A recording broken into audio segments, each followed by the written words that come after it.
Hi, welcome to Radio Sensation. I'm your host, Dan, and in this episode, I am going to be looking at a magazine called Cool and Strange Music. And this is a great little magazine. It looks very fanzine-like, and it tried to become more professional looking as it went along, but it still looked really cool. And it's all about novelty records or at this time, exotica music, this kitschy kind of music from mostly from the 60s, had started to make a resurgence in people were starting to look out for these things. It was really easy to find those records for like a quarter, and they were records that were produced, and they call it exotica.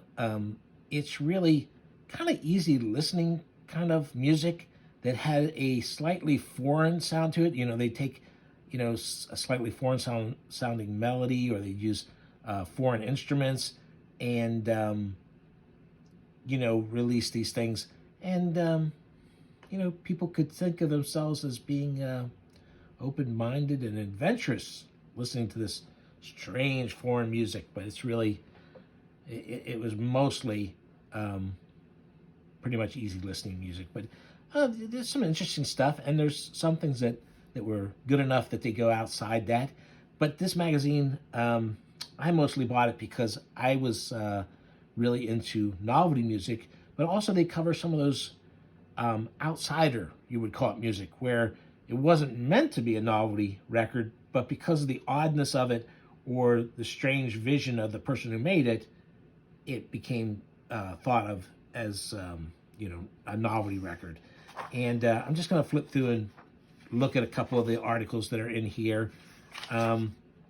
Little Marcy, this is one. This entertainer came up with at some point in her career, had come up with this character. She got a ventriloquist doll. She got one of those very popular How to Become a Ventriloquist books, and she came up with this character, Little Marcy, and then she ended up making records. Now that's gonna be weird, right? That's when her act took off, not because of the act itself, but the records that she put out then, where you can't see the fact that it's a ventriloquist dummy doing the singing. And you can see that some of the covers don't even have the doll on it. They have, cartoons. So here's the Little Marcy thing. A lot of the stuff is gospel music, or not. I shouldn't say gospel music, but it's religious music. But they're all kids' records. And go to YouTube and listen to some of it. It's a very odd little singing voice she came up with, and one of the stranger acts to do so well. Oh, this is another thing they would sometimes do is they would look at really weird musical instruments people would come up with. I'm not even sure how I'd say that, but that's an interesting part of it here. Now this I picked. This is why I picked this issue up. I think this might be the first issue I got of it, but maybe not. I don't really remember at this point. This is the earliest one that's in that box. I picked this up because I used to listen to Dr. Demento on the radio, and great place to find that novelty songs. And also, he was a big fan of early country and jazz humorous records. Not, I don't know that you'd necessarily call them novelties in the way we came to think of them, but just generally overall funny records. And so here's a nice interview with him. And I used to have all this vinyl too. That was that's a great vinyl record.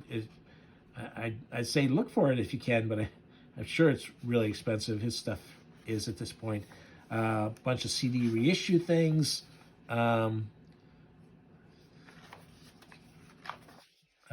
Here's just album covers that feature honky-tonk girls, sexy ladies in a honky-tonk setting, honky-tonk piano and stuff. Here's this is a book, a short article about Halloween music, where to find it on reissues and stuff. There's a picture of Screaming Jay Hawkins. I Put a Spell on You is a big one. My favorite by him is, they do mention here, Little Demon. I a lot of times call it Little Blue Demon. It doesn't, it's a very short article, so you could definitely write a book about Halloween music. They're including one of those chilling, thrilling sounds of the haunted house, which is creaky doors and howling and this and that. So this was a good issue. Wayne Newton it covers because he did some odder stuff before he became more of a regular. Here's Screaming Jay himself, a Tom Lear interview. Tom Lear did one of my favorite novelty songs, "Poisoning Pigeons in the Park." Great stuff. Here's Ross Bagdasarian. I guess you say it's the guy who did Alvin and the Chipmunks. Man, that got played a lot. Alvin. All right.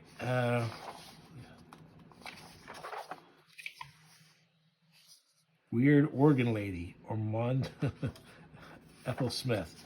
Yeah, so that's another spooky vinyl. This is one just about the ghostly sounds, the squeaky doors and stuff, not Halloween music. And here's article on Screaming Jay Hawkins. At the end, at some point he had done an interview somewhere, I don't remember where it came out about the I don't remember where it was, but about supposedly having 57 illegitimate children, and so it mentions that at the end. More interviews, lots of cool ads for stuff. Tom Lear, let's say Poisoning Pigeons in the Park, one of my faves. More reviews. Here's one about the wonderful world of whistling records. That would drive me insane. Whole records of whistling. People whistling songs. One more cool little thing is here's this one's got Weird Al Yankovic on it. I like Weird Al okay. My nephew was so totally into Weird Al, and I love that because I love the fact that he was getting into this weird stuff. I loved corrupting my niece and nephew with weird stuff. Nikki and Michael, I love you both. Like I said, he's got a few funny things, but I'm not as huge a fan as that, but he gets mentioned all the time by some people I know. And here's one of the guys who did some jazz stuff. And here's an interview with the lady who was on the Whipped Cream and Other Delights album cover that Herb Alpert's Tijuana Brass did. I mean, that's one of the most famous album covers of all time. So, they have an interview with her. There's the mailbag. I thought there was one other thing I really wanted to point out in this, but I don't remember what it was. Lots of reviews they review vinyl and they review the CD reissues.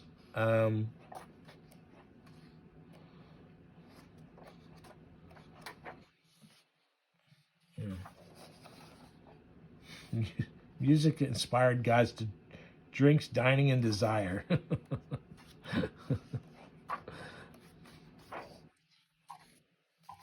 There's about the records that Soupy Sales made. I don't know how many of you know who Soupy Sales is, but and here's another look at record albums. And I thought I'd also mention, just as long as I was here.